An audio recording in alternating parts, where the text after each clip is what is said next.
Hello guys, good morning. Usap na naman tayo.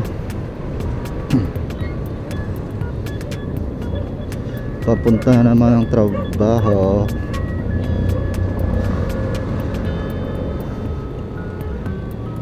Ang pag-uusapan natin ngayon guys ay hindi naman mainit na issue or trending sa social media, pero ito pa rin ay nakakaapekto sa ating buhay. Ito ay nakakatulong sa paghubog ng isang pagkatao, yung mind setting, paano yung isip natin maapektuhan para tayo ay makagalaw ng maaliwalas, maginhawa, na walang resistance, na hindi nakakatamad sa ating paggalaw. At ito ay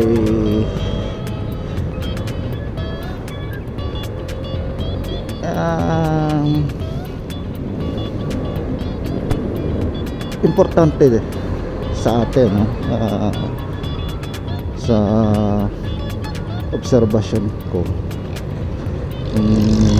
bakit ang karamihan sa mga Pilipino, dahil ang Pilipino ay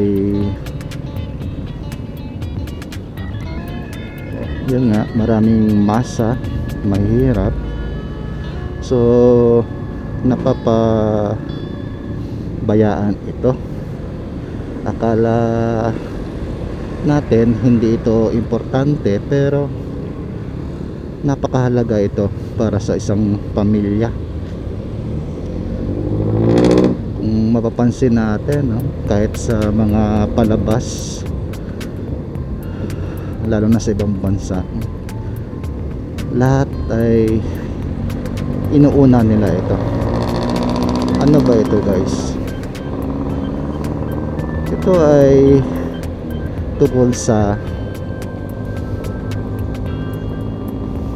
ating tahanan. Kung sakaling may tahanan tayo or bahay, kahit na yung walang bahay, no, hindi naman ito literal, parang ito lang yung gusto natin parang unahin sa ating buhay, na dapat magkaroon tayo ng ganito. So kung may bahay tayo, mas maganda gawin natin itong literal, no?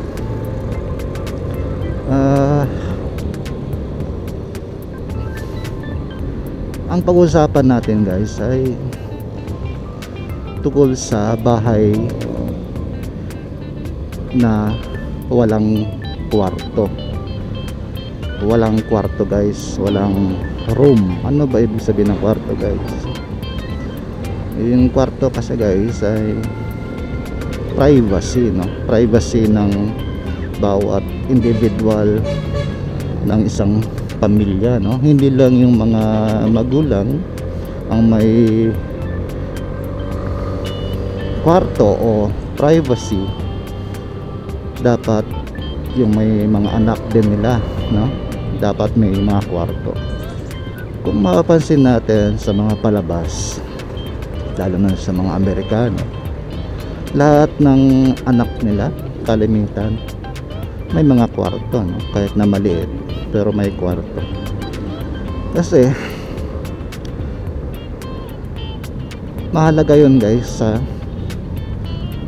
parang magkaroon ka ng sariling environment, or walang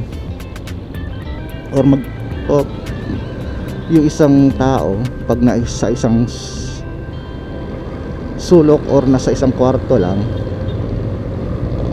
walang polusyon, no, yung pag-iisip niya, walang ibang makakaapekto sa isip niya, maliban lang pag lumabas siya doon, yun, doon willing na siya na may makaka-impluwensya sa isip niya.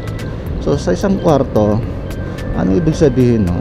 Gusto mong mapag-isa at gawin mo yung lahat ng gawin mo, lalo na sa pag-iisip, no? Mabilis kang makapag-isip dahil dapat yung kwarto ay tahimik, no? Tahimik at masarap yung pakiramdam mo, para naman ay hindi ka maiinis at lalabas din, kasi baka mainit yung sa kwarto at marumi, no? So kaya dapat sa kwarto din ay malinis, na good ambience, no, na gusto mong mag-stay doon. So yun yung isang bagay, guys, na ang utak, ang isip ay magiging productive ang isang tao. Maingay yung bus sa likod, nagmamadali, hindi ko alam, kala niya mahabol niya ako. So yun yung guys, no, para maging productive ang isip natin, so kailangan ng magandang ambience yung isang kwarto ng bawat tao, no? Para makapag-isip ng maayos o ano man yung gusto niyang gawin doon. So yun guys, no, yun yung purpose kung bakit tayo dapat magkaroon ng isang kwarto bawat miyembro ng pamilya, guys, para ma-express niya yung sarili niya doon. Meron kasing tao na nahihiya i-express yung sarili niya pag kasama niya yung iba, no? At meron siyang ginagawa din na